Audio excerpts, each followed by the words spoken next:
Amazing Discoveries Afrika mempersembahkan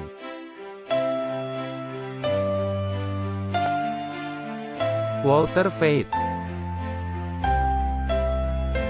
Martin Smith,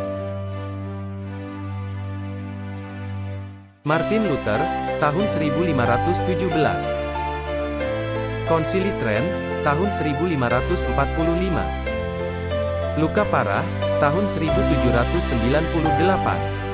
Kebangunan besar rohani, tahun 1844. Ensiklikal Rerum Novarum, tahun 1891. Konsili Vatikan II, tahun 1962. Paus Francis, tahun 2013. Ensiklikal Laudato Si Perawatan Bersama Rumah Kita, tahun 2015. Pandemi COVID-19, tahun 2019. Pemilihan Presiden Amerika Serikat, tahun 2020. Ensiklikal Fratelli Tutti, tahun 2020. WhatsApp Prof 105, orang-orang Babel yang ada di Laodikia, menerima kebenaran masa kini. Selamat datang kembali ke episode baru WhatsApp Prof. Hello Walter, hello Martin. Kita kembali lagi, ya, kita kembali lagi. Jadi, kita akan lanjut dengan pembahasan WhatsApp Prof yang sebelumnya. Nah, banyak dari program kita berkembang sebagai akibat keadaan lingkungan. Nampaknya seakan-akan adanya kebutuhan, dan harus ada orang yang membahasnya, karena topiknya sangat serius.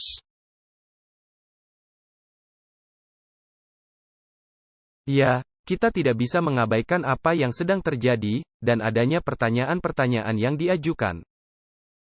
Jadi mari kita membahasnya, tetapi sebelumnya, kita meminta berkat Tuhan. Sungguh pasti.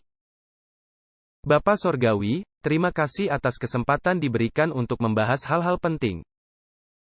Kami mohon kiranya Engkau mencerahkan pikiran kami, dan memberikan Roh Kudus. Berkatilah diskusi ini, di dalam nama Yesus kami sudah berdoa.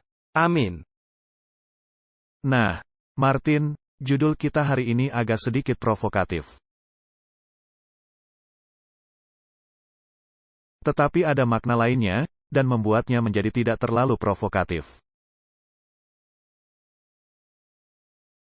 Judulnya adalah, Bagaimana Mengatasi Orang-orang Babel di Laodikia. Nah, ada dua aspek kepada judul ini.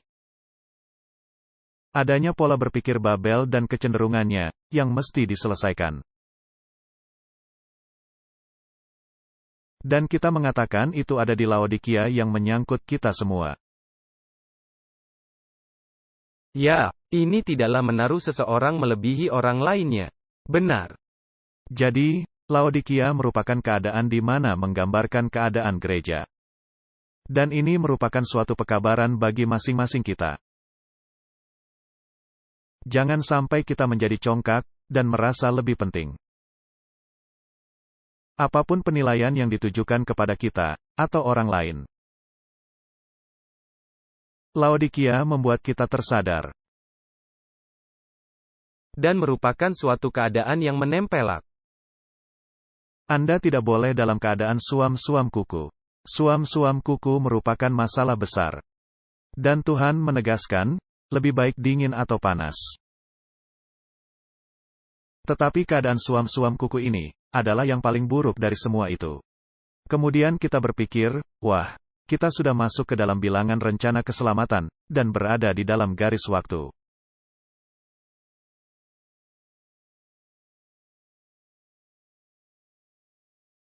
Itu tidaklah membuat kita paling sempurna, melainkan bahwa kita sudah masuk ke ICU.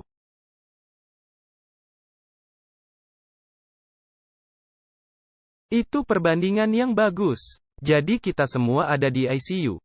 Dan ada yang datang dengan membawa bagasi. Dan ada yang memungut bagasi di sepanjang jalan. Dan beberapa dari kita, ketika menerima pendidikan dunia, kita memakai cara dunia. Diperlukan waktu 40 tahun bagi Musa untuk menghilangkan cara dunia, sebelum dia cocok dan bisa menjadi pemimpin umat-umat Allah. 40 tahun, di padang belantara memandangi domba-domba. Sangat berbeda dari apa yang dilakukannya 40 tahun sebelumnya. Ya, jadi janganlah kita terlalu keras mengecam siapapun ketika kita membicarakan orang-orang Babel yang ada di Laodikia.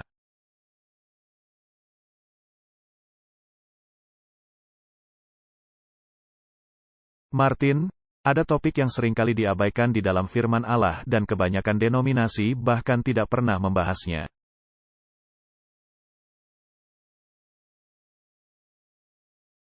Dan itu adalah pertanyaan mengenai kebenaran masa kini. Kitab 2 Petrus 1 ayat 12 kita membaca, "Karena itu aku senantiasa bermaksud mengingatkan kamu akan semuanya itu, sekalipun kamu telah mengetahuinya. Dan telah teguh dalam kebenaran masa kini, yang telah kamu terima." Ini merupakan suatu pernyataan yang amat bagus. Dan ini berasal dari Rasul Petrus yang penuh impulsif. Jadi ada dua hal yang harus kita perhatikan dalam ayat ini. Ingatan akan hal-hal. Jadi tidak ada hal dalam kitab suci yang tidak penting. Dan kita mesti mengetahui semuanya. Kita mesti senantiasa diingatkan, apa perkataan kitab suci. Dan bagaimana Allah berkomunikasi kepada kita. Tetapi kemudian ada aspek khusus, yang sangat penting untuk waktu tertentu.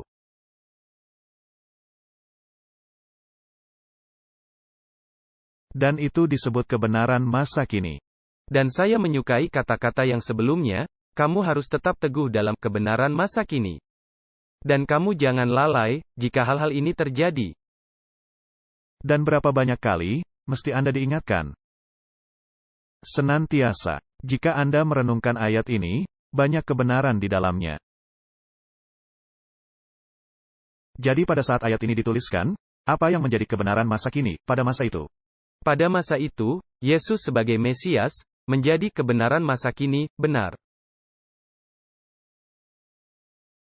Dan apakah orang-orang menerima dan bersuka cita? Tidak. Tetapi adanya arak-arakan kemenangan. Adanya orang-orang yang bernyanyi dan bersukaria. Dan hanya dalam hitungan hari, keadaan berubah sama sekali. Ya. Jadi, kemungkinan mereka salah memahami kebenaran masa kini, dan mereka tidak teguh memegangnya. Dan orang-orang memiliki konsep salah kebenaran masa kini, mereka berpikir, orang-orang Roma akan diusir dan mereka akan mencapai keadaan paling atas.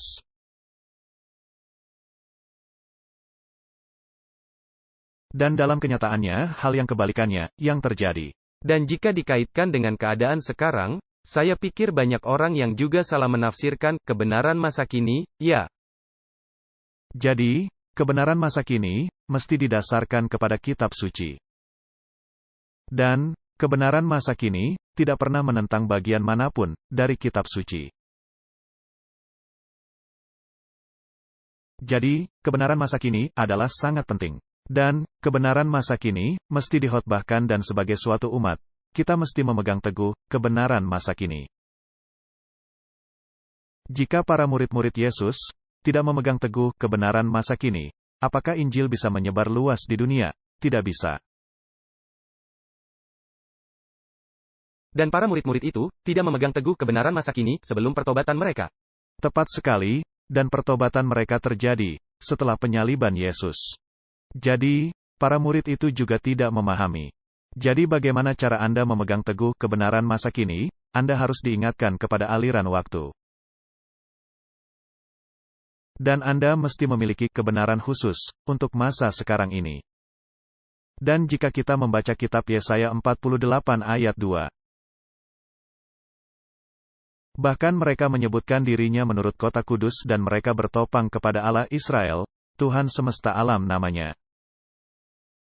Dia sedang berbicara kepada umatnya, mereka berpikir kami adalah kota kudus, dan umat pilihan Allah. Kami adalah umat yang disenangi Allah. Kami adalah orang-orang Laodikia, jika kita menaruhnya demikian. Jadi mereka memiliki rasa kebanggaan itu, sebagai umat terbaik. Lalu dikatakan, hal-hal yang terjadi di masa yang lampau telah kuberitahukan dari sejak dahulu, aku telah mengucapkannya dan telah mengabarkannya. Kemudian dengan sekonyong-konyong aku melaksanakannya juga dan semuanya itu sudah menjadi kenyataan. Jadi Tuhan berkata, aku menaruh kata-kata nubuatan ke dalam firman-Ku. Sehingga engkau mengetahui bahwa akulah Allah, karena semua nubuatan sedang digenapi, sesuai firman-Ku. Dan meskipun demikian, mengapa aku melakukannya? Mengapa aku ingin memastikan, agar engkau mengetahui siapa aku ini? Karena aku tahu, engkau adalah keras kepala, tegar tengkuk, dan bandel.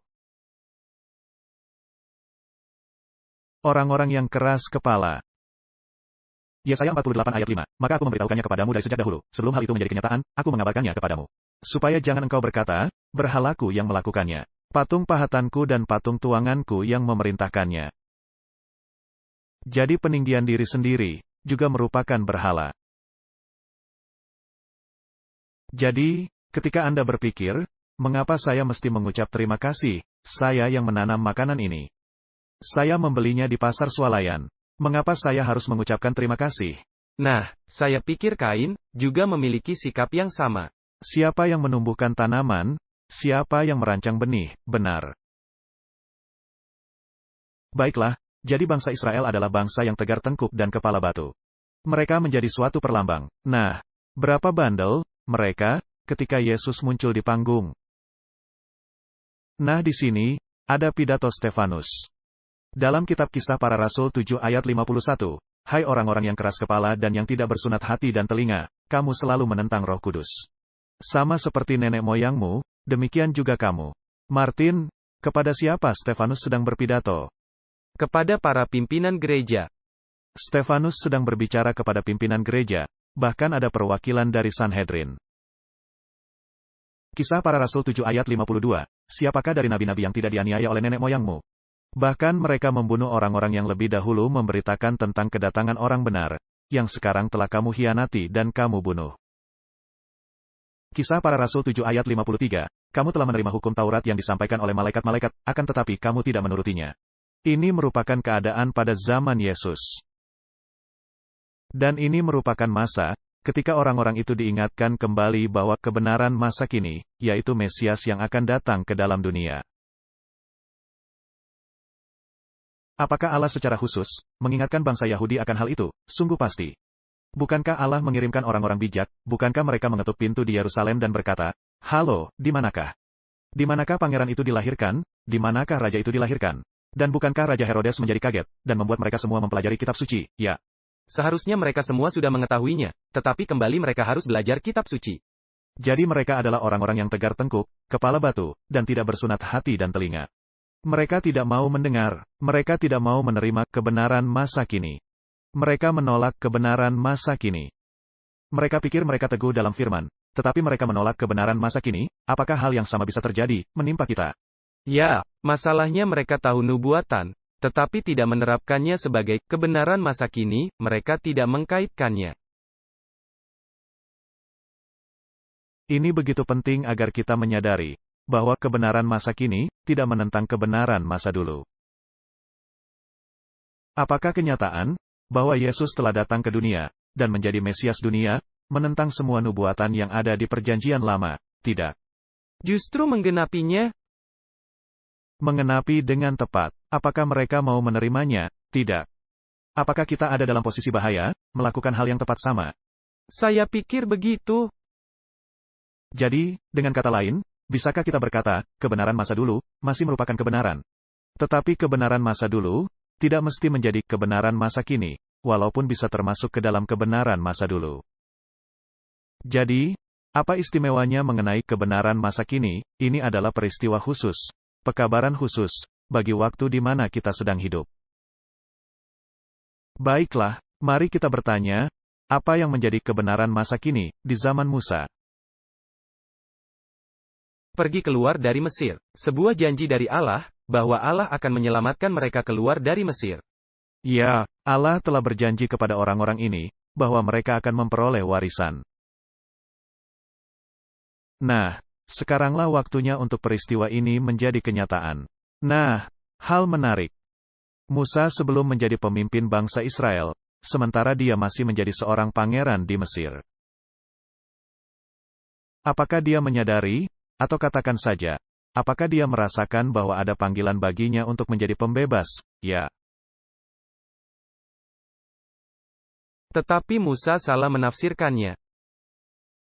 Musa berpikir, ini akan menjadi perlawanan militer, dan dia yang melakukannya. Memang Musa telah mengalami pelatihan dan semua keahlian. Dan dia telah dididik dalam lembaga tertinggi, pendidikan di Mesir. Dan ketika dia menyaksikan adanya mandor Mesir yang memperlakukan semena-mena orang Israel, dia membunuhnya dan menguburkannya di dalam pasir.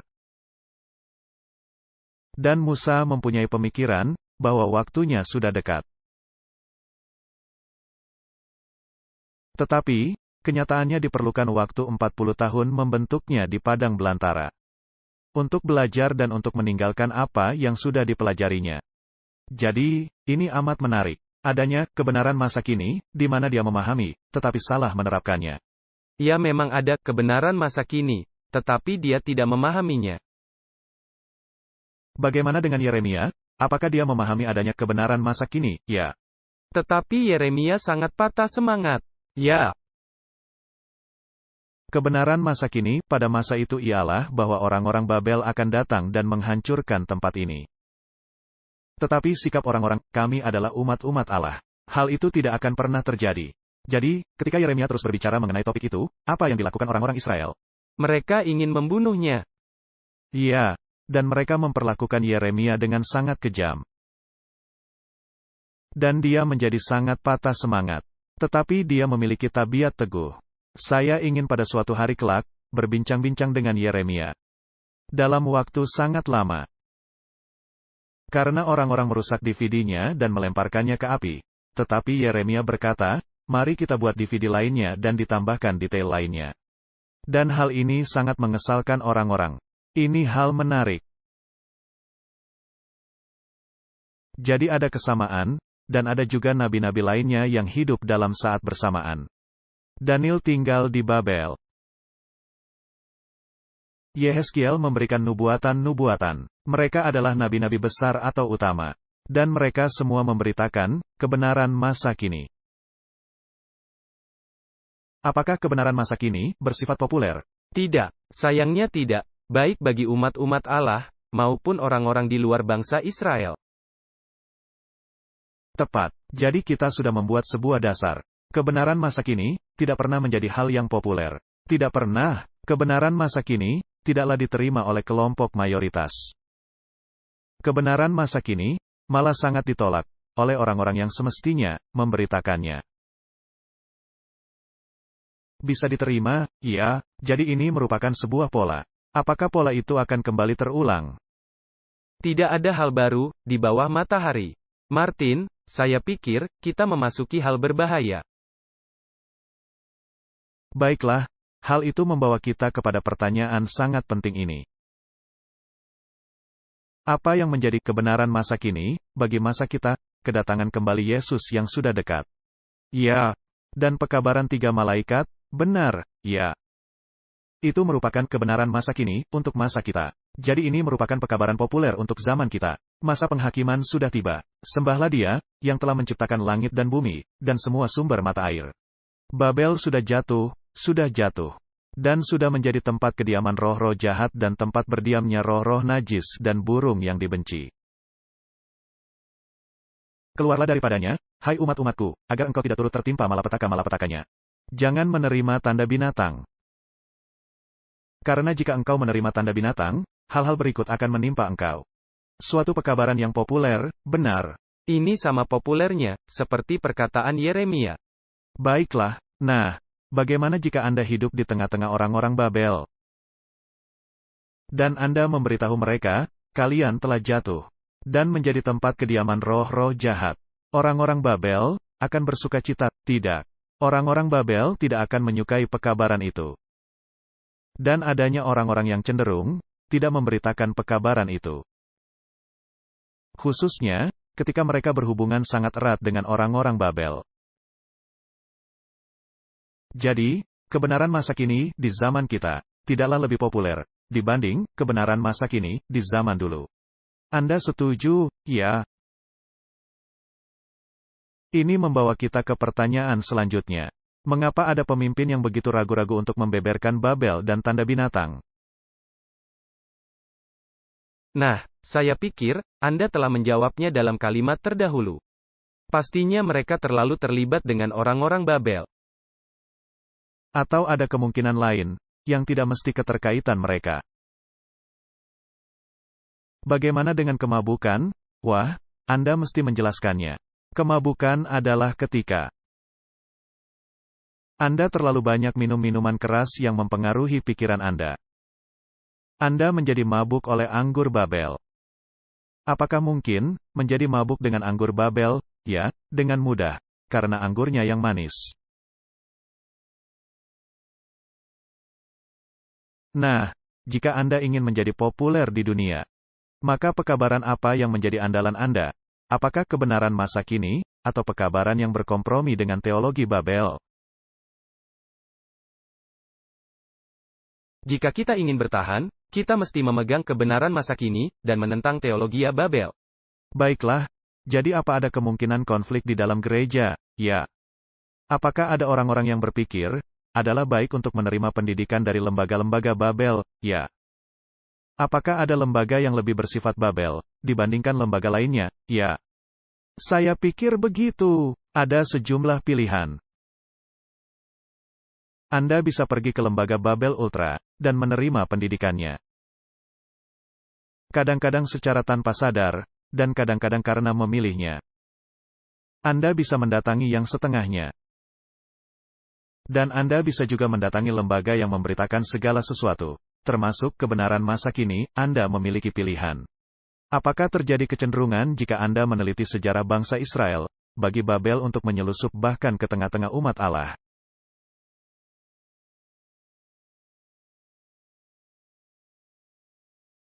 Ya, sudah berkelanjutan. Saya pikir, tidak pernah ada pengaruh Babel yang tidak masuk ke bangsa Israel.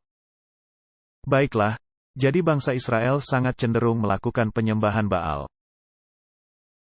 Dan kadang-kadang hal ini sedemikian buruknya sehingga mereka mulai mempersembahkan anak-anak mereka kepada dewa-dewa ini. Benar, ya. Nah, Martin, jika Anda meneliti kisah Salomo, apa yang menjadi permasalahannya? Perempuan. Ya, benar. Salomo sangat memiliki hasrat untuk perempuan. Benar, ya. Nah, perempuan dalam pengertian teologia, merujuk kepada apa? Gereja-gereja. Jadi, apakah dalam zaman modern, adanya Salomo, yang sangat tergila-gila kepada perempuan, dan dia sangat mengasihinya. Dan dia berinteraksi dengan mereka dan melakukan segala hal untuk menyenangkannya. Apakah dia memasukkan Molok ke bait suci? Apakah dia mendirikan patung-patung? Ya. Apakah dia mendirikan mezbah? Jadi dia benar-benar menenangkan mereka. Kan? Apakah menurut Anda, hal yang sama merasuki gereja Allah? Nah, kita mulai berbicara membahas mengenai Laodikia. Dan itu merupakan salah satu cirinya. Yaitu sifat yang suam-suam kuku.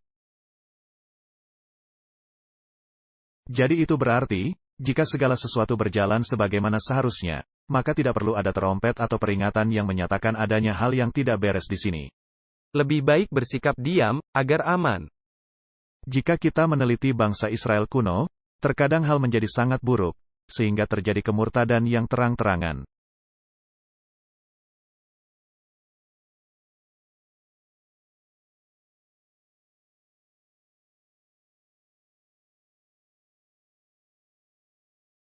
Jadi ada grafik naik dan turun di sepanjang sejarah. Dan hal yang sama, pasti terjadi kembali, di dalam gereja. Nah, mengapa kita memperbincangkan topik ini? Mengapa kita menyebutkan topik ini? Karena kita telah menerima begitu banyak surat tertulis, juga deringan telepon.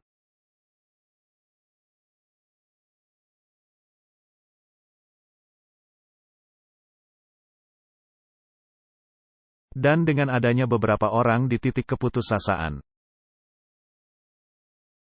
Saya baru saja menerima panggilan telepon, pagi ini.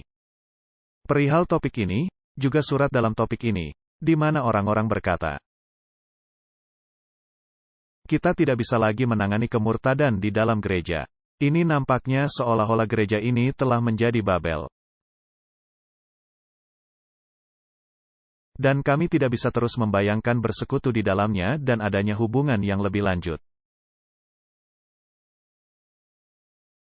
Lalu mereka menanyai saya sebuah pertanyaan. Bagaimana cara Anda bertahan di dalam gereja, dengan segala hal yang sudah menimpa Anda secara pribadi? Juga kepada orang-orang lain, mengapa Anda masih setia? Apakah Anda kehilangan pikiran? Apa Anda buta? Tidak melihat apa yang sedang terjadi? Atau mungkin ada resep lainnya? Apa Anda bisa menolong kami? Jadi, itulah sebabnya saya mengadakan sedikit pembicaraan, dan cara menangani hal ini. Dan pertanyaan lain, yang senantiasa muncul. Mengapa Allah mengizinkan hal ini?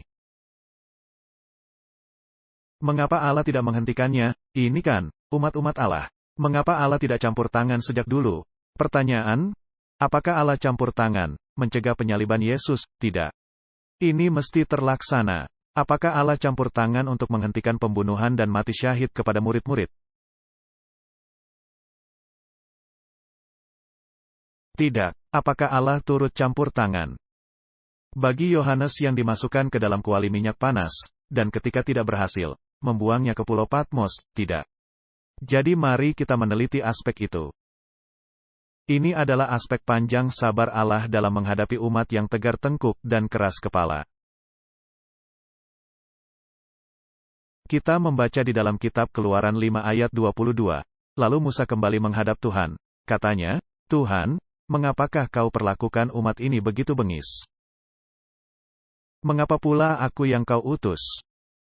Sebab sejak aku pergi menghadap Firaun untuk berbicara atas namamu, dengan jahat diperlakukannya umat ini. Dan engkau tidak melepaskan umatmu sama sekali. Apakah menurut Anda, Musa agak kecewa? Saya amat menyukai kisah ini. Ini seakan-akan seperti yang menimpa diri Anda. Ya, benar, khususnya di zaman kita sedang hidup.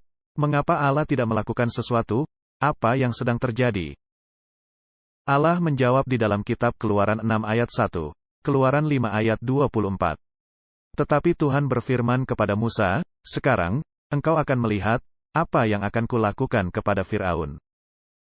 Sebab dipaksa oleh tangan yang kuat ia akan membiarkan mereka pergi, ia dipaksa oleh tangan yang kuat ia akan mengusir mereka dari negerinya. Jadi akan tiba suatu masa, ketika Allah akan berkata, cukup. Kadangkala ini terasa sangat lama, sebelum terjadi. Ya, dan Allah tidaklah menyuruh Musa untuk pergi sendirian. Musa harus bersama-sama bangsa Israel dan mengalami semua gejolak ini. Akhirnya mereka keluar dari Mesir, dan hanya dalam hitungan jam, mereka mulai bersungut-sungut. Dan mereka harus belajar bagaimana Allah bekerja, dan pemeliharaan Allah. Dan diperlukan waktu 40 tahun mengembara di padang belantara, sebelum generasi yang sempurna, memasuki tanah Kanaan, benar. Kembali, jawabannya ialah, tidak. Tidak ada generasi yang sempurna. Jadi topik permasalahan ini, senantiasa ada untuk jangka waktu yang lama. Pikirkan saja mengenai Yeremia tua yang malang, dia berkata dalam Yeremia 12 ayat 1, Engkau memang benar, ya Tuhan. Bila mana aku berbantah dengan engkau, tetapi aku mau berbicara dengan engkau tentang keadilan. Mengapakah mujur hidup orang-orang fasik? Sentosa semua orang yang berlaku tidak setia. Ini pertanyaan bagus. Benar, saya tidak paham, Tuhan. Benar tidak paham. Semua orang-orang ini makmur, bagaikan pohon hijau. Sedangkan saya, lihatlah saya. Saya sengsara dan diperlakukan dengan kejam, dan seterusnya. Pada akhirnya, Yeremia berbicara di dalam Yeremia 20 ayat 8. Sebab setiap kali aku berbicara, terpaksa aku berteriak, terpaksa berseru, kelaliman. Aniaya, sebab firman Tuhan telah menjadi cela dan cemooh bagiku, sepanjang hari. Yeremia 20 ayat 9. Kemudian aku berkata, aku tidak mau mengingat dia dan tidak mau mengucapkan firman lagi demi namanya. Maka dalam hatiku ada sesuatu yang seperti api yang menyala-nyala. Terkurung dalam tulang-tulangku, aku berlelah-lelah untuk menahannya, tetapi aku tidak sanggup. Yeremia tidak bisa menahannya. Dia mesti berbicara, dan semakin dia berbicara, semakin masalah datang kepadanya. Wah, kedengarannya tidak asing. Ya, Setiap kali Anda membuka mulut, ada masalah datang menimpa. Begitulah keadaannya. Tetapi, sesungguhnya, siapa yang menyuruh Yeremia berkata-kata? Allah yang menyuruh Yeremia berbicara. Ini merupakan hal utama, dan Anda dipaksa berbicara, karena Allah yang menyuruhnya. Baiklah, jadi Allah yang menyuruh Yeremia untuk berkata-kata. Dan dikatakan bahwa firman Allah itu, ibarat api di dalam hatinya. Terkurung dalam tulang-tulangku. Yeremia telah menyerap kebenaran masa kini. Yeremia telah memegang teguh kebenaran masa kini. Dan Yeremia sedang memberitakan kebenaran masa kini. Dan dia sedang ditimpuki bertenton bata merah. Apa yang bisa kita harapkan? Tidak banyak. Baiklah, jadi apakah Sanhedrin modern akan menimpa Anda bagaikan bertenton bata merah? Dapatkah Anda mengharapkan yang lain? Tidak. Baiklah, tetapi marilah kita berbicara ramah. Apakah ada juga Nikodemus dalam badan Sanhedrin modern? Akan selalu ada. Kita bertanya, pertanyaan lainnya, apakah akan ada potensial Paulus di Sanhedrin modern? Ya, pasti.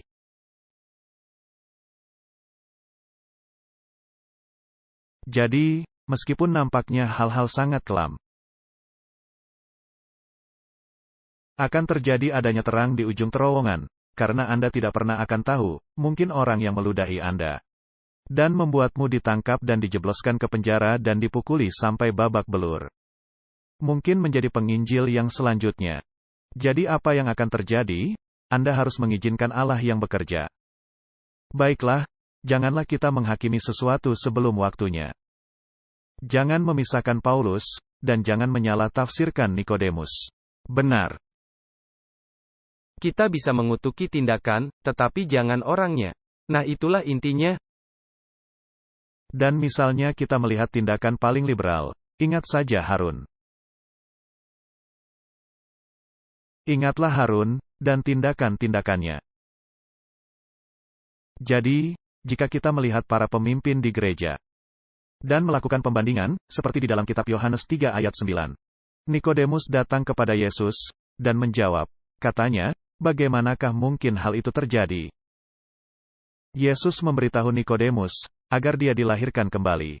Dia mesti mendapat hati yang baru. Nikodemus adalah pemimpin, dia ada dalam badan Sanhedrin, atau sekarang GC. Dia mempunyai kedudukan itu. Tetapi datanglah Yesus dan berkata, engkau tidak selamat. Nikodemus menjawab, katanya, bagaimanakah mungkin hal itu terjadi? Yohanes 3 ayat 10. Jawab Yesus, engkau adalah pengajar Israel, ahli Taurat, salah seorang pemimpin Israel, dan engkau tidak mengerti hal-hal itu.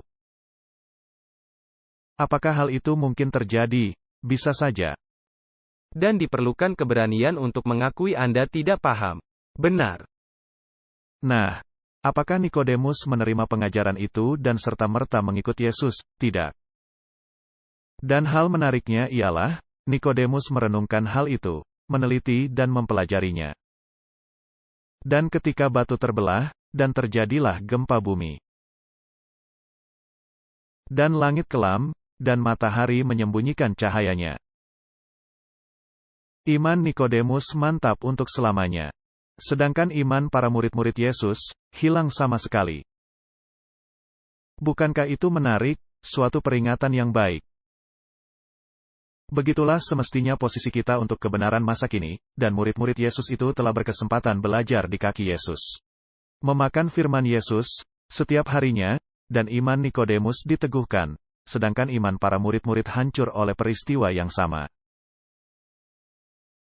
Jadi, janganlah kita mengecam, melainkan berterus terang.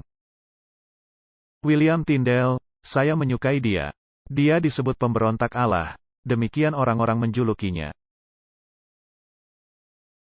Dan Tyndale berkata kepada utusan kepausan, jika Allah memanjangkan umur saya akan mengajari seorang bocah yang mengendalikan bajak untuk lebih mengetahui kitab suci, daripada engkau. Tyndale sedang berbicara kepada para pemimpin keagamaan, benar. Tyndale sedang berbicara kepada orang-orang itu, semua utusan dari tampuk kekuasaan kepausan, semua kaum terpelajar pada masa itu. Martin, mari kita bersikap tegas, dan bertanya. Apakah menurut Anda, adanya orang-orang yang telah belajar kitab suci, yang sudah ditulis oleh Tyndale, dan yang sudah menyerapnya, dan lebih mengetahui rencana keselamatan dan cara kerja Roh Kudus, dan arti kedalaman pertobatan yang terjadi? Dibandingkan para ahli teologi di gereja kita, ya, bocah pembajak ladang. Bocah pembajak ladang. Apakah adanya bocah pembajak ladang, yang lebih mengetahui firman dibanding para profesor yang ada di beberapa lembaga kita? Tentunya. Saya benar-benar yakin, itulah apa yang terjadi. Nah, bagaimana jika para ahli-ahli teologi memiliki sikap yang sama, seperti bocah pembajak ladang? Itulah, hal yang terjadi kepada Paulus. Maka dia menjadi sangat bernilai dan memiliki kuasa dahsyat luar biasa. Maka, kembali Anda mesti mempercayai, sama seperti anak kecil. Ini akan membuat Anda menjadi selaras. Baiklah, jadi kita mengalami seluruh dinamika ini, yang terjadi dalam jemaat. Kitab Mazmur 37 ayat 35, berkata, Aku melihat seorang fasik yang gagah sombong yang tumbuh mekar seperti pohon aras Libanon. Mazmur 37 ayat 36, ketika aku lewat, lenyaplah ia aku mencarinya, tetapi tidak ditemui.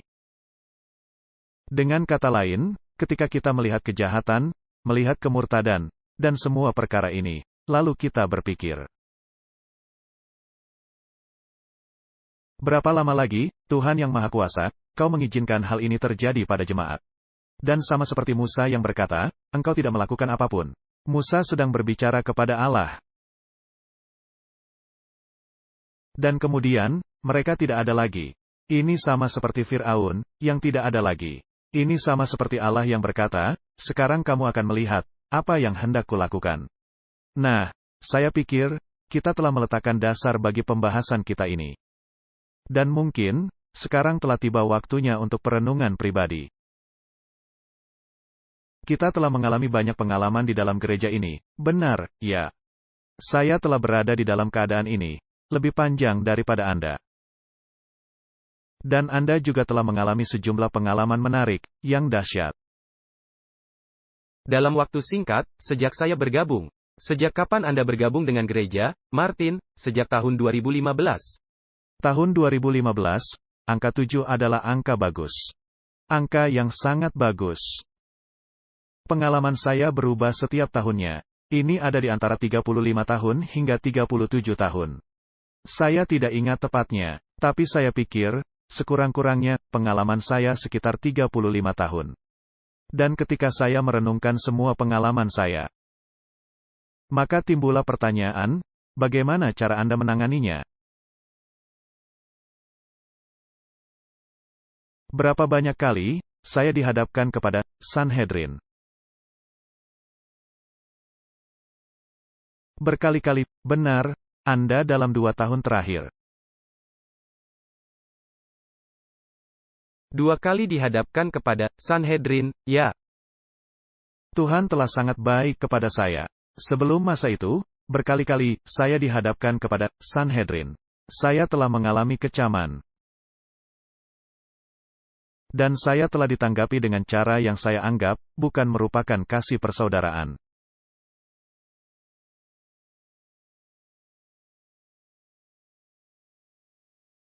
Ya, memang saya pernah mengalami pengalaman seperti ini. Ada saat-saat seperti Yeremia yang berkata, wah, saya tidak akan lagi berkata-kata memakai nama ini. Tetapi kemudian firman Allah itu bagaikan bara api di dalam hati saya dan saya tidak bisa menahannya. Dan ketika saya merenungkan kembali ke waktu lalu, ketika hal-hal ini terjadi. Dan ketika Anda berhubungan dengan kemurtadan terang-terangan, saya telah berkesempatan duduk di beberapa komite. Nah, saya pernah menceritakan kisah saya ini. Mari kita menghadapi beberapa aspek berbeda. Di dalam kisah-kisah saya itu, saya telah menceritakan kejadiannya, tetapi tidak kepribadiannya. Nah, kami tidak menghendaki penyebutan nama-nama. Tetapi hal yang hendak kami tunjukkan, bahwa di setiap eselon, adanya orang-orang yang berbunyi seperti orang-orang Babel. Adanya orang-orang di setiap eselon, yang bertindak seperti orang-orang Babel. Dan mungkin saja, adanya orang-orang di setiap eselon yang merupakan orang-orang Babel. Dan Anda mesti menghadapinya, kan, ya? Nah, ketika saya diundang ke pertemuan Faith and Science, saya menemukan hal-hal tersebut. Dan saya juga sangat erat berhubungan dengan seluruh tampuk kekuasaan dan kepemimpinan gereja. Dan saya menemukan adanya orang-orang yang sangat menjadi sumber permasalahan. Bukan hanya sekedar pembuat permasalahan, melainkan juga menjadi pengganggu yang sangat ekstrim. Jadi ketika saya duduk di salah satu pertemuan ini, dan adanya orang yang berpidato, yang betul-betul murtad, saya tidak bisa mempercayai, adanya hal tersebut yang keluar dari mulut orang percaya.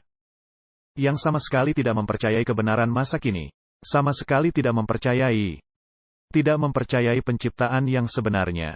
Tidak mempercayai Yesus melakukan mukjizat-mukjizat. Tidak mempercayai hal-hal supranatural yang ada di dalam Alkitab. Menganggap bahwa segalanya hanyalah alami saja. Mempercayai bahwa dunia ini berusia jutaan tahun. Dan menilai siapapun yang tidak mengikuti garis pemikiran ini, merupakan orang-orang dungu. Dan Anda duduk di samping para pemimpin. Dan saya duduk di salah satu orang-orang yang berasal dari Biblical Research Institute, yang duduk di sebelah saya. Dan saya mendengar dari pembicaraan mereka, di mana saya masih relatif baru kepada hal-hal ini.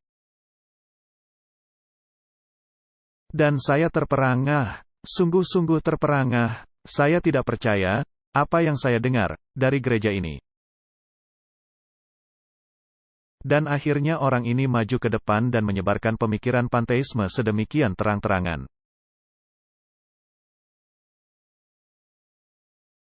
Dan mereka adalah orang-orang dengan posisi tinggi, seperti dekan dalam lembaga teologia. Dan yang ada di lembaga medis kita. Dan mereka berbicara seperti itu. Itu sungguh-sungguh orang-orang Babel. Itu merupakan hal terburuk yang bisa Anda peroleh di universitas sekuler. Yang memiliki profesor-profesor dalam ruang lingkup paham ateisme. Jadi saya menyenggol orang di sebelah saya yang merupakan anggota dari Biblical Research Institute. Dan saya berkata, wah, itu paham panteisme. Lalu dia memandang kepada saya dan berkata, wah, itu bukan paham panteisme, melainkan pananteisme. Dan dia terus lanjut mengobrol dengan teman-temannya. Sama sekali tidak ada reaksi. Jadi saya berpikir di dalam diri saya sendiri, wah, ini sangat janggal. Orang ini tidak bereaksi. Saya begitu tersinggung, saya bisa saja meledak. Sedangkan orang itu tenang-tenang saja. Dan dia juga tidak terlalu menyimak, karena sibuk mengobrol dengan temannya. Sama sekali tidak peduli. Nah, perasaan saya adalah, apa yang dikerjakan orang ini dalam ruang lingkup kita, dia seorang Babel, seharusnya pergi. Dia tidak berhak menyebut dirinya sebagai penganut Advent hari ke-7. Tetapi tidak ada tindakan kepadanya. Sama sekali tidak ada tindakan. Tidak ada akibat bagi apa yang diceramahkannya. Apakah itu akan membuat Anda kaget, Martin? Tentu saja, karena ini merupakan hal yang tidak selaras dengan pengajaran gereja. Bagaimana bisa orang ini memberikan ceramah dan mengisi jabatan kepemimpinan di dalam gereja ini? Dan juga mengapa semua anggota, bahkan yang dari Biblical Research Institute, tidak merasa gerah? Saya tidak pernah mendengar protes kepada orang-orang ini, tetapi ketika memberitakan kebenaran masa kini, mereka secara serta-merta mengambil pena atau menentang. Dan mereka akan mengecam habis-habisan Anda dari awal sampai akhir. Dan ini adalah kenyataan, karena memang terjadi. Ini merupakan pengalaman saya, pengalaman Anda. Khususnya yang terjadi selama 2 tahun terakhir. Lalu mereka menempatkan saya ke subkomite. Dengan pimpinan lainnya, yang juga tidak mempercayai penciptaan selama 6 hari, dan tidak mempercayai mukjizat. Dan orang ini adalah pejabat yang memiliki posisi sangat tinggi, di salah satu universitas kita. Nyatanya, dia pernah menjabat posisi tertinggi di dalam sebuah universitas. Dan saya masuk dalam subkomite bersama orang ini. Dan saya meneliti orang itu, dan berpikir, apa yang dilakukan oleh orang ini di dalam gereja? Apa yang dikerjakannya, dengan menyebarluaskan semua kebohongan ini, yang bukan bagian dari Alkitab, maupun tulisan roh nubuat. Dan pada masa itu, saya masih muda dan sangat berapi-api. Tetapi sekarang, saya orang tua yang masih berapi-api. Dan saya berpikir dan ingin mencoba, apakah saya bisa memperoleh reaksi dari orang itu. Jadi saya mengatakan sesuatu seperti, siapa saja yang mempercayai, apa yang Anda percayai, pastilah orang dungu. Terutama orang ini, dia seharusnya ada di luar sana di dunia. Apa yang dia kerjakan di gereja ini? Dia seharusnya tidak di dalam. Seharusnya dia ada di luar sana, agar bisa memberitakan kabar Injil lagi. Dia semestinya tidak berada di dalam gereja. Itulah yang saya katakan. Apakah menurut Anda, dia terpengaruh? Tidak. Dia tenang-tenang saja. Dia bagaikan mayat. Diam saja. Sama sekali tidak terpengaruh kepada hal apapun yang saya katakan. Dan ketika saya memandang matanya, ada kebekuan es di dalamnya. Saya pikir, orang Jesuit yang rupanya seperti ini. Dan saya berpikir dalam hati saya, ini pastilah orang Jesuit. Apa yang dilakukan orang Babel ini di dalam gereja? Dan mengapa gereja tidak melakukan apapun kepada orang ini? Dan saya pikir, saya hanya sendirian, dan sama sekali remuk. Dan kemudian, saya pikir ada sejumlah 200 orang di sana, dengan 100 orang ilmuwan. Lalu pada suatu hari, saya menerima tepukan di pundak. Lalu ada seorang pria dewasa yang lemah lembut dan rendah hati, yang mungkin tidak diperhatikan orang-orang. Di dalam lingkungan itu, dan menepuk pundak saya, sambil berkata, maukah Anda mengadakan pertemuan kecil pribadi? Saya menjawab, baiklah. Mengenai apa, mari kita sedikit berbincang. Bisakah Anda datang ke ruang tertentu, pada jam tertentu, maka pergilah saya. Dan dalam pertemuan itu ada sejumlah orang, saya lupa ada berapa orang, mungkin sekitar 15 hingga 20 orang. Mereka semua kaum ilmuwan, dan yang berada di dalam gereja. Dan ketika saya melihat, saya tidak kenal satupun mereka, dan dari mana mereka berasal. Dan saya memasuki suasana ini, yang sama sekali bertentangan dengan suasana yang saya alami sebelumnya. Orang-orang ini begitu prihatin mengenai hal yang sedang terjadi, dan dalam kenyataan mereka menangis. Benar-benar menangis, dan saya berpikir, wah ada apa ini di sini? Dan mereka berkata, wah, kita dalam keadaan yang sangat gawat. Kita sedang dalam keadaan sangat kacau dalam diri kita. Kita mesti berdoa bagi gereja ini, dan bagi orang-orang ini. Dan mereka semua berlutut dan berdoa. Dan ketika saya keluar dari kumpulan itu, apa yang Anda rasakan? Empati. Dan Anda menyadari, tidak semuanya buruk. Nah, orang-orang yang ada di dalam ruangan ini, juga merupakan orang-orang top di lapangan mereka. Apakah mereka memberikan suara nyaring di dalam pertemuan itu? Tidak. Saya bahkan tidak mengenal mereka. Nah, dalam suatu kesempatan, saya bekerja bersama orang-orang dengan posisi tinggi di dalam organisasi General Conference, seperti Geoscience. Dan di sanalah saya bertemu dengan orang-orang yang bersama-sama pergi ke lapangan dan mendiskusikan berbagai topik, selama 6 pekan bersama mereka. Dan ada 2 orang istimewa yang saya ingat. Mereka sudah lanjut usia. Nah, jika saya mesti memandang mereka, sekarang ini, apakah mereka orang yang menggebu-gebu? Tidak. Mereka adalah orang-orang yang tenang. Apakah mereka pembicara hebat, yang bisa menawan pendengar dengan pembicaraan mereka? Bukan. Mereka begitu sangat sederhana.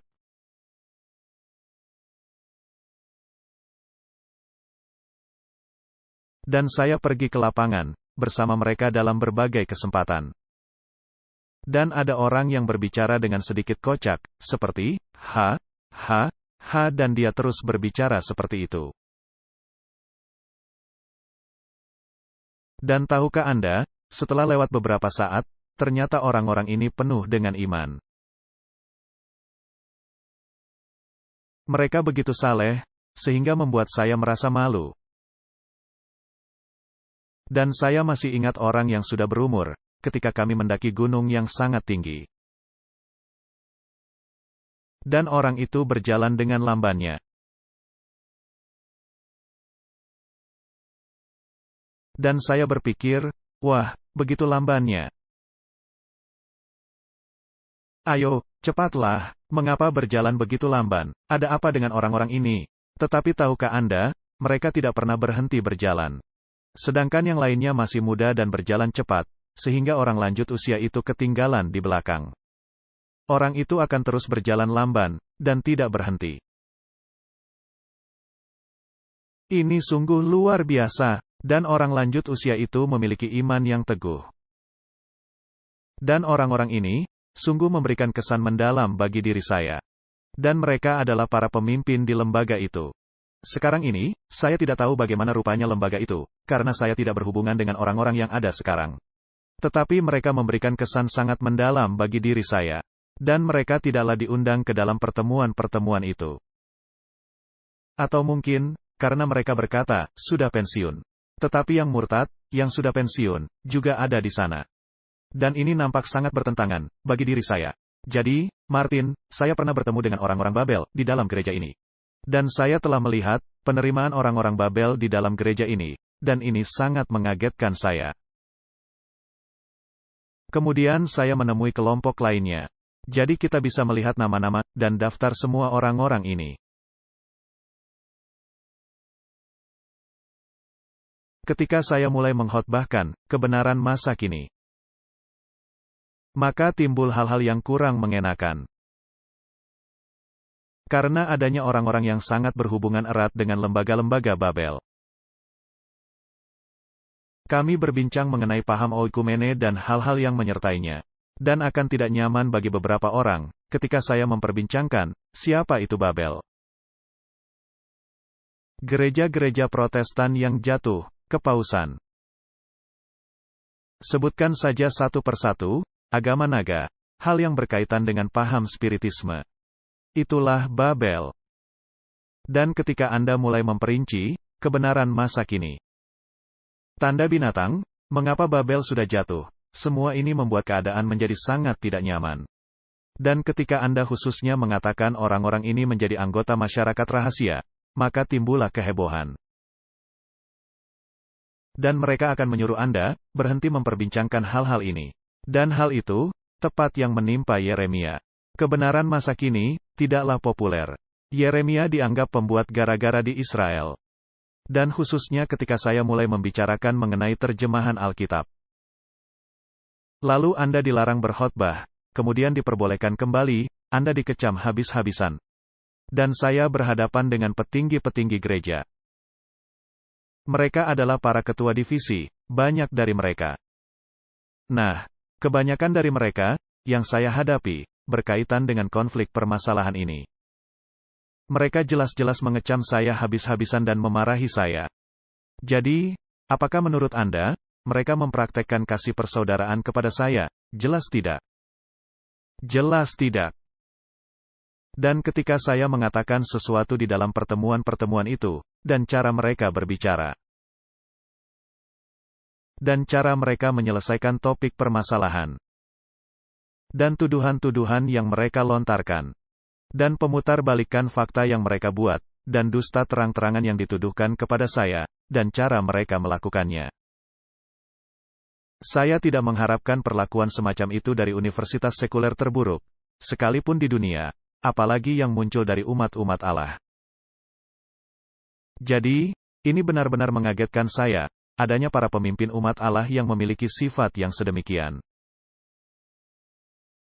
Dan banyak dari mereka, yang bertanggung jawab membawakan kemurtadan Babel, secara terang-terangan, masuk ke dalam gereja. Dan anggota-anggota gereja sangat heran, dengan apa yang sedang dilakukan para pemimpin ini. Lalu Anda ingin menghapus keseluruhan kepemimpinan itu. Itu yang menjadi kesimpulannya. Kemudian, setelah pertemuan, Anda duduk di ruang, dan ada orang yang datang menemui Anda dan ingin berbincang. Mereka juga merupakan para petinggi dari organisasi yang sama. Kemudian Anda baru menyadari, mereka berpikir tepat seperti Anda. Cara berpikir yang bertentangan, dan yang ada di dalam kepemimpinan organisasi yang sama. Dan orang-orang lainnya, para staf, mereka tidaklah berada di dalam gerobak yang sama. Mereka merupakan orang-orang normal, yang memiliki cara berpikir sama seperti Anda. Dan ada beberapa dari mereka mengenal kebenaran karena khotbah-khotbah saya sebagai contohnya. Jadi, Anda menemui orang-orang ini, dan Anda berpikir, wah ini banyak sekali ketidaksesuaian. Saya tidak bisa menanganinya. Dan Anda menyadari, adanya orang-orang di posisi tertinggi, yang sedang meratap dan menangisi akan hal yang sedang terjadi. Nah, salah satu topik permasalahan yang pernah kita bahas adalah mengenai penerjemahan Alkitab, benar, ya. Jadi, saya pernah dilarang berkhotbah, dan disuruh menghadap ke eselon kepemimpinan lebih tinggi. Dan Biblical Research Institute menghantam saya bagaikan bertenton bata merah. Jadi saya berkorespondensi terus-menerus dengan mereka. Lalu timbul pemikiran di dalam diri Anda, mengapakah mereka berpikir sangat berbeda? Saya menulisi surat kepada mereka dan menunjukkan. Tahukah Anda, Martin, ada begitu banyak orang yang terlibat dalam topik permasalahan penerjemahan Alkitab. Tahukah Anda, berapa banyak buku yang telah ditulis mengenai topik ini? Sangat banyak. Dan kebanyakannya dihasilkan oleh lingkungan Advent. Dan yang merupakan buku-buku sangat dahsyat. Anda telah melihat dan membaca buku-buku tersebut. Nah, jika Anda melihat dunia Protestan lainnya, adanya orang-orang Protestan yang sangat merasakan topik permasalahan ini, dan yang menulis buku-bukunya. Saya memiliki satu rak penuh buku-buku mereka. Dan saya membaca dan menyerapnya. Argumen mereka begitu luar biasa. Argumen mereka tak terbantahkan, tidak mungkin mematahkan argumen mereka. Menurut pendapat saya, tidak mungkin menantang argumentasi mereka. Tahukah Anda, bahkan ini sudah mulai dari permulaan, bahkan ketika Alkitab King James dituliskan. Dan masa sesudahnya, ketika Westcott dan Hort muncul dengan penulisan mereka.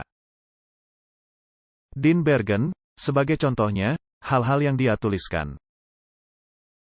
Dalam mendukung Receive Text, dibandingkan dengan Alkitab versi King James, sungguh luar biasa. Tetapi seminari-seminari teologi modern. Dan tentunya, gereja Katolik dan universitas-universitasnya, mereka mau menaruh hal itu di bawah karpet. Dan saya memberikan tulisan dan semua pertanyaan-pertanyaan ini. Tetapi mereka mengabaikan dan menganggapnya tidak ada. Dan saya berpikir, mengapa mereka bersikukuh? Untuk tidak mau melihat bukti-bukti dari pandangan alternatif. Mengapa mereka mau sejalan dengan cara berpikir Babel yang menyebar luas? Ketika adanya semua bukti-bukti ini, dan di dalam suatu kesempatan, saya memberi mereka banyak bukti-bukti, dari manuskrip tertentu, apa yang dikatakannya, dan seterusnya. Dan saya mendapat bukti-bukti ini dari Komite Teologi dari Alkitab Slaktak. Alkitab Slaktak adalah Alkitab Jerman, yang dikompilasi, berdasarkan Receive Text. Karena orang-orang ini mempercayai bahwa Receive Text merupakan teks yang original dan harus diutamakan. Dan komite itu beranggotakan ahli-ahli teologi kenamaan. Dan ketika saya menyodorkan bukti-bukti dari ahli-ahli teologi kenamaan ini, dan mereka dengan begitu saja menyisihkannya dan mengatakan ini tidak ada, dan bahkan mereka sama sekali tidak menjawab pertanyaan. Jadi pada akhirnya, saya tiba kepada titik, di mana percuma berbicara kepada Anda. Anda tidak menjawab pertanyaan saya. Apakah Anda masih mempercayai, seperti yang pernah saya katakan terakhir kali, apakah Anda masih meyakini bahwa Paus itu antikristus? Dan kita memiliki musuh di dunia ini. Apakah Anda masih mempercayai kebenaran masa kini? Apakah Anda mempercayai bahwa roh nubuat itu mengikat atau tidak?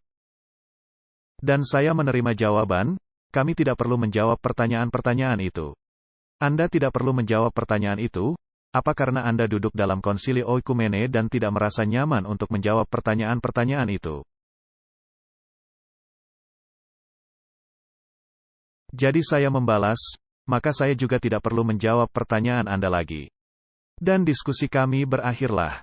Apakah menurut Anda bisa menempatkan seluruh kelompok itu ke dalam golongan tertentu? Tidak bisa. Karena ketika saya duduk di salah satu pertemuan ini, dan adanya seorang anggota yang datang menemui saya secara pribadi. Dan kami mengadakan perbincangan selama berjam-jam. Dan saya menyadari bahwa di setiap tingkatan, adanya orang-orang yang mempercayai dan membela kebenaran. Hanya saja beberapa di antara mereka malu-malu untuk berbicara secara terbuka. Benar. Dan kadangkala, seperti yang Anda sebutkan. Pertama-tama adanya orang yang menentang dan ingin melawan. Tetapi setelah studi lebih lanjut topik permasalahan, hasilnya berbeda. Ya, ada seorang ketua konferensi di Jerman. Saya tidak akan menyebut namanya. Dia adalah seorang yang paling lemah lembut yang pernah saya temui di dalam hidup saya. Orang yang paling baik hati, dan manis budi, dan saya langsung bersimpati kepadanya. Dia sungguh-sungguh lemah lembut. Dan ketika saya memulai pembicaraan mengenai penerjemahan Alkitab, dia berkata kepada saya belum pernah dilatih semacam itu, dan saya pikir Anda sungguh-sungguh kehilangan poinnya. Jadi, saya tidak bisa lagi mendukung Anda. Tetapi 2 bulan kemudian, dia menulisi saya dan berkata, wah, sekarang saya sudah mempelajarinya. Dan saya telah tiba kepada kesimpulan, adanya masalah besar di sini. Jadi, apakah Anda menggolongkan orang kepada golongan tertentu, pada saat dia tidak melihatnya atau tidak ingin menerimanya? Atau jika ada orang yang bisa menunjukkan kepada saya, secara tertulis, dan menunjukkan kepada saya dari tulisan roh nubuat, bahwa saya salah, maka saya akan segera menarik pendapat saya. Tetapi malangnya, Alkitab dan roh nubuat, tidak berada dalam gelombang yang sama, dengan dunia teologi modern. Semakin Anda mempelajarinya, semakin Anda dilarang berbicara dalam kebenaran itu. Benar, semakin engkau mempelajarinya, semakin engkau dilarang. Jadi ini yang menjadi permasalahannya. Dan di setiap tingkatan. Apakah suatu kepemimpinan di dalam gereja, contohnya, kepemimpinan gereja di Jerman, yang melarang saya berbicara? Dan yang meyakini, mereka memiliki alasan yang sah. Yang dalam kenyataannya tidak demikian, karena apa yang mereka sedang lakukan sama sekali tidak alkitabiah. Tetapi anggap saja demikian, apakah berarti semua pemimpin seperti itu? Saya memberikan suatu serial ceramah di negara Jerman. Di luar gedung gereja, karena saya dilarang berbicara di dalam gereja. Dan adanya para pemimpin yang memiliki keberanian untuk datang ke panggung. Dan yang menunjukkan dukungan. Jadi Anda tidak bisa menyamaratakan semua orang di dalam gereja ini, untuk masuk ke dalam golongan yang sama.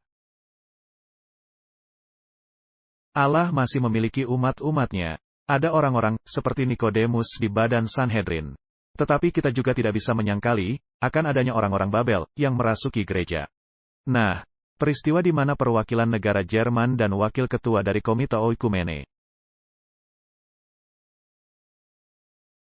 yang menyembah sujud di dalam gereja Katolik Roma. Kenyataannya, orang yang sama, yang bertanggung jawab untuk pelarangan bagi saya berbicara. Ini menimbulkan cukup kehebohan. Dan orang-orang bertanya, apakah kita harus masih tetap di dalam gereja, dengan menimbang karena peristiwa ini terjadi di dalam gereja? Jadi jawaban saya ialah, saya telah menemui mereka. Saya telah menemui dua sisi dari mereka di dalam kepemimpinan. Saya telah menemui dua sisi dari mereka di dalam komunitas ilmiah. Saya telah menemui dua sisi dari mereka di dalam komunitas medis. Saya telah menemui dua sisi dari mereka di dalam komunitas normal keanggotaan gereja. Ini ada di setiap tingkatan, Martin. Benar. Jadi, siapa yang akan menyelamatkan gereja ini? Allah yang akan menyelamatkan gereja ini. Dan kita memerlukan pengguncangan, benar, ya. Kita membutuhkan pengguncangan. Nah, ketika adanya orang-orang yang datang kepada saya, dan mereka mengatakan, dan mereka berasal dari divisi. Dan mereka berkata kepada saya, Anda tidak bisa mengkhotbahkan bahwa Paus itu adalah anti-Kristus. Jika orang-orang datang, dan menulis artikel untuk publik, mengutuki apa yang saya katakan. Dan mengatakan bahwa kepausan itu telah berubah, dan tidak lagi sama seperti di abad pertengahan. Ketika tulisan Roh Nubuat mengatakan, Roma tidak pernah berubah.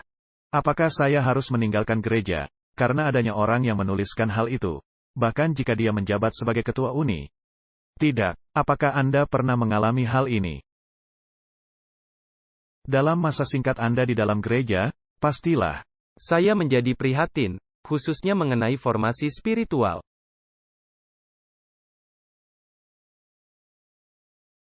Dengan adanya materi yang bersifat sekuler, dari profesor universitas sekuler, dan bukannya universitas Advent, yang secara terang-terangan mengajarkan materi formasi spiritual sebagai materi training dan membawakan materi ini sebagai petunjuk training. Seharusnya kita membuang materi itu dengan segera, benar. Apakah mereka membuangnya? Malangnya, tidak. Baiklah, jadi kita dirasuki pemikiran Babel di dalam gereja. Benar. Saya dan istri saya terlibat dalam organisasi pengabaran Injil. Dan kami mesti mengunjungi berbagai gereja di dalam provinsi yang berbeda-beda, dan seterusnya. Dan disitulah, kami belajar hal yang seperti Anda jelaskan. Adanya dua sisi berbeda orang-orang, di dalam gereja masing-masing. Dan begitulah keadaannya, tetapi kami tidak pergi meninggalkan gereja, meskipun keadaannya demikian. Dan adanya guru-guru, pengkhotbah dan orang-orang terkenal di dalam gereja. Yang menduduki kepemimpinan di dalam gereja, yang berkata, Anda tidak boleh berkata-kata. Bahwa lembaga-lembaga dan gereja-gereja lain, menjadi Babel. Dan bahwa kealahan yang kita layani, adalah kealahan yang tepat sama, seperti yang di dalam sistem keagamaan lain di dunia. Dan jawabannya ialah, Akulah, Tuhan Allahmu yang membawa engkau keluar dari Mesir. Jadi, ini adalah kealahan yang khusus, dan bukannya kealahan secara umum. Dan ini merupakan masalah sangat besar. Dan kita akan terus mengalami masalah ini, hingga tibanya masa pengguncangan. Dan adanya orang-orang yang keras kepala, bisa menjadi seperti Rasul Paulus. Dan adanya orang-orang yang sangat pemalu, bisa menjadi seperti Nikodemus. Benar. Dan bisa jadi, adanya bintang cemerlang yang akan meredup. Benar. Kenyataannya, kita membaca hal itu di dalam tulisan Roh Nubuat. Dan akan adanya banyak bintang, yang sekarang ini, tidak terlihat jelas, akan terlihat jelas, ketika keadaan menjadi sangat gelap. Bintang-bintang itu akan bersinar terang. Jadi janganlah patah semangat di dalam gereja ini. Pertanyaannya ialah, apakah ini merupakan pekabaran terakhir, kebenaran masa kini, yang terakhir? Sikap organisasi yang memberitakannya, di dunia, ya. Bisakah Anda menyebut level apapun dalam kepemimpinan?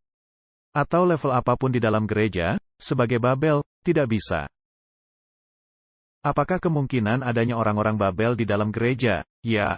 Dan bukan sekedar mungkin, melainkan kenyataan yang tak terbantahkan. Dan apakah beberapa di antaranya merupakan orang-orang Babel sejati? Dan yang lainnya hanya sekedar orang-orang Babel yang terpengaruh? Ya, mungkin. Jadi kita sedang hidup di tengah-tengah orang-orang Babel. Benar. Apakah ini membuat saya lebih baik dari keadaan mereka? Tidak, karena saya adalah Laodikia. Kita mesti berjuang agar menjadi lebih baik. Kita semua memiliki permasalahan tabiat. Tetapi saya bisa menangis dan meratap untuk semua kejahatan yang dilakukan di Israel.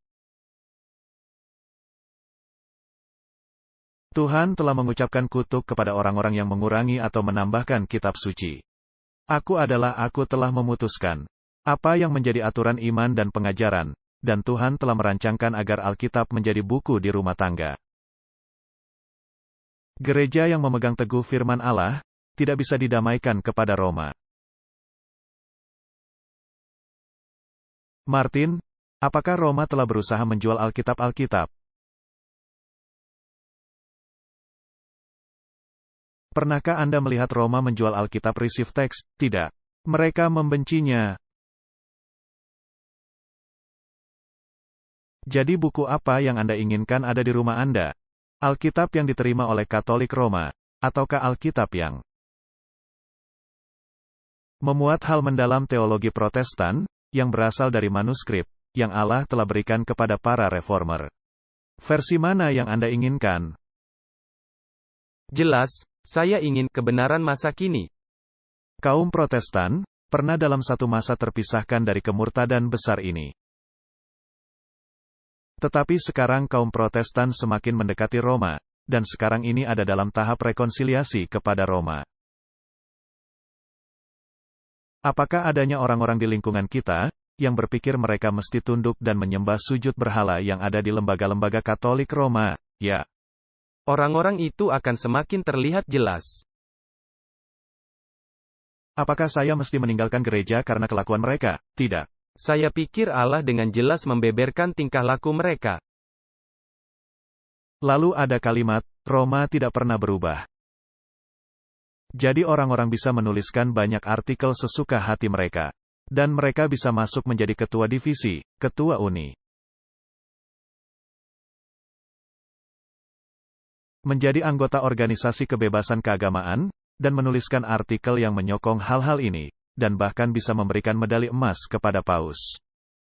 Apakah saya mesti meninggalkan gereja, karena adanya pemimpin yang memberikan medali emas kepada Paus? Tidak. Karena kegelapan tergelap sekalipun, merupakan kesempatan untuk memberikan sinar terang. Ada kalimat di dalam tulisan Roh Nubuat yang berkata, Allah mengizinkan kemurtadan untuk menimpa umat-umat Allah dengan tujuan membangunkan umat-umat Allah.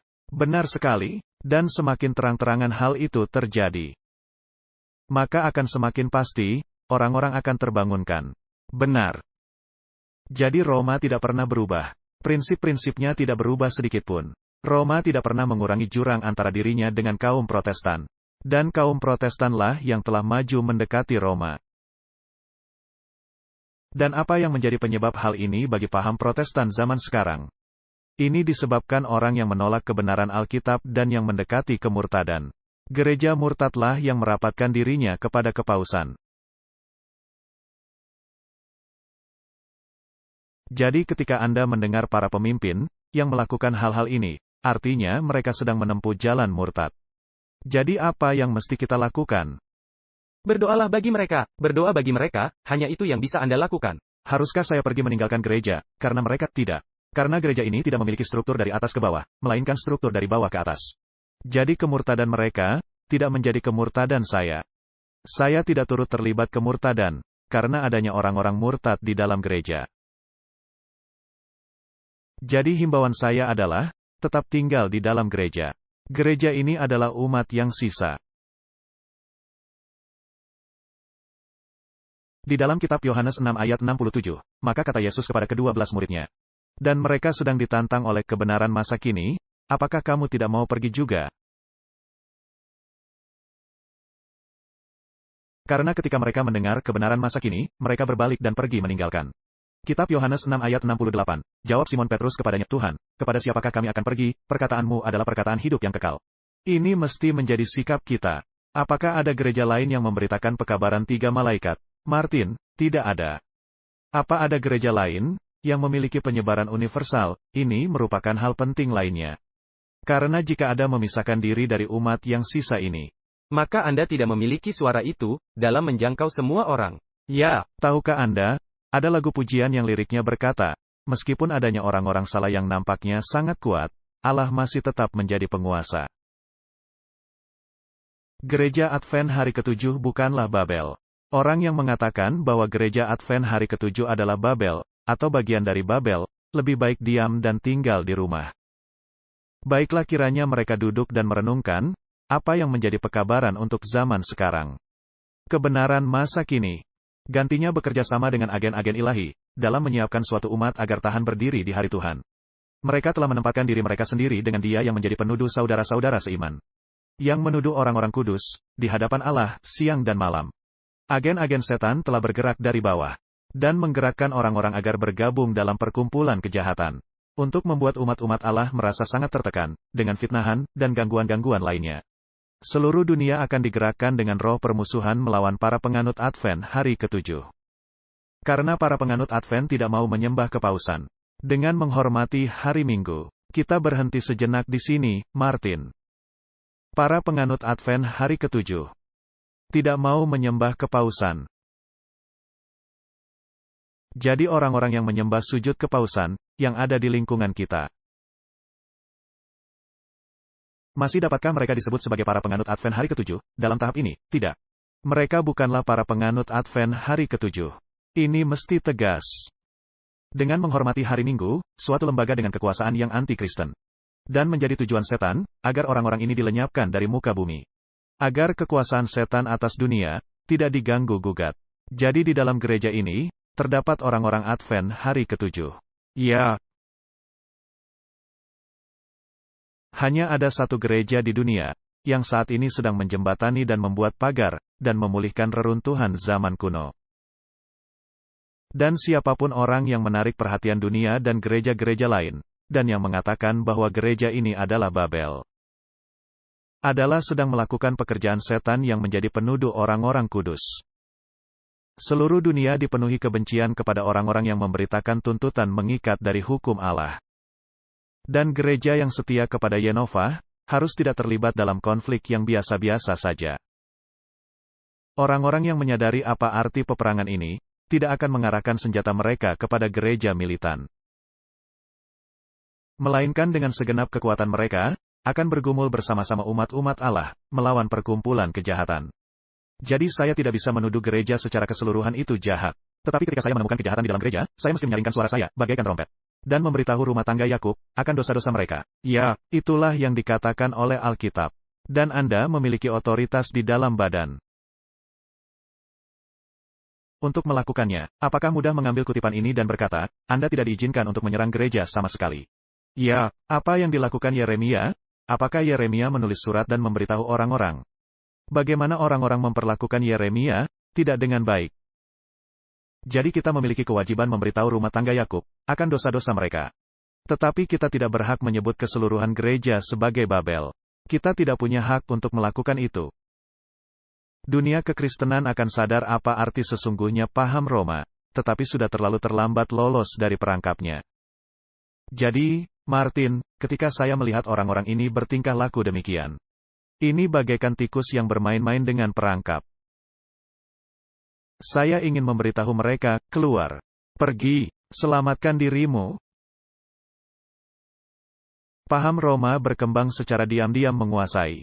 Ajaran-ajarannya mempengaruhi di aula-aula legislatif, di dalam gereja-gereja dan di hati umat manusia. Apakah kita melihat hal itu sedang terjadi? Ya. Di seluruh negeri, paham Roma sedang menumpukan strukturnya yang sangat tinggi dan masif. Di dalam relung rahasia, di mana penganiayaan yang sebelumnya ada, akan kembali diulangi. Paham Roma secara diam-diam dan tidak terlacak, sedang memperkuat kekuatannya untuk memajukan cita-citanya. Ketika waktunya tiba untuk paham Roma menghantam dunia, apa yang dikehendakinya adalah landasan yang menguntungkannya. Dan ini akan segera diperolehnya. Dengan segera kita akan melihat dan merasakan, apa itu tujuan dari unsur-unsur Roma. Barang siapa yang mempercayai dan menuruti firman Allah, akan mendapat celaan dan penganiayaan. Apakah Roma sedang menaiki gerobak medis, sebagai lengan kanan dari kekuasaannya? Ini merupakan kekuatan pendorong, di belakang semua ini. Dan bagaikan tikus-tikus yang sedang mencium-cium keju. Dan mengira ini adalah makanan lezat. Akan mendapati hidung mereka akan segera masuk perangkap. Jadi garis mendasarnya, Martin, adanya orang-orang Babel di lingkungan kita. Dan adanya doktrin Babel, yang sedang dijual sebagai anggur manis.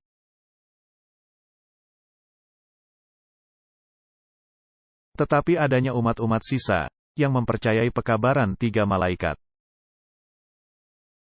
Yang mencintai kebenaran masa kini, dan yang siap memberitakan berapapun harga yang mesti dibayar. Apakah Anda sependapat? Saya ingin menjadi bagian di dalamnya. Dan saya mempercayai kita mesti bertahan. Marilah kita bertahan. Dan jika ada orang-orang dengan jabatan tinggi, yang tidak memiliki falsafah yang sama, saya jangan membuat itu menjadi masalah saya, melainkan itu masalah mereka dan menjadi masalah bagi Allah. Dan kita berada di gereja ini, karena gereja ini memberitakan kebenaran masa kini. Dan selama masih ada nafas kehidupan, dan selama masih adanya orang-orang yang mempercayai kebenaran masa kini, maka gereja ini akan tetap menjadi umat yang sisa. Kiranya Allah memberkati kita dan kiranya Allah memberkati gereja ini. Dan kiranya Allah membangunkan keinginan itu untuk membagikan kebenaran masa kini kepada dunia, tidak peduli berapapun harga yang mesti dibayar. Bahkan jika harga yang mesti dibayar berasal dari orang-orang dalam, kita mesti khawatir masalah dari dalam dibandingkan masalah dari luar. Hal itu tidak mesti menghambat kita. Hal itu tidaklah membuat gereja ini Babel. Gereja ini adalah umat yang sisa dengan pekabaran terakhir bagi dunia. Marilah kita berdoa. Bapa Sorgawi, kami sedang hidup di masa yang penuh gejolak. Dan gereja sedang ada dalam gejolak sepenuhnya,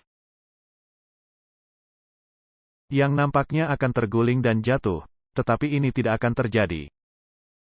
Karena adanya pekabaran terakhir yang mesti diberitakan. Dan di belakang pekabaran itu, berdiri Allah semesta alam. Dan jutaan dan miliaran para malaikat. Bukalah mata kami, sehingga kami bisa melihat Tuhan Allah di belakang pekabaran ini. Dan tolong kami untuk memberitakannya dengan kuasa yang akan menggoncang dunia ini. Kiranya pekabaran ini berkembang menjadi seruan nyaring. Dan kiranya banyak orang menerimanya. Di dalam nama Yesus, kami sudah berdoa. Amin. Diproduksi oleh Amazing Discoveries Afrika. Menampilkan pembicara, Walter Faith dan Martin Smith.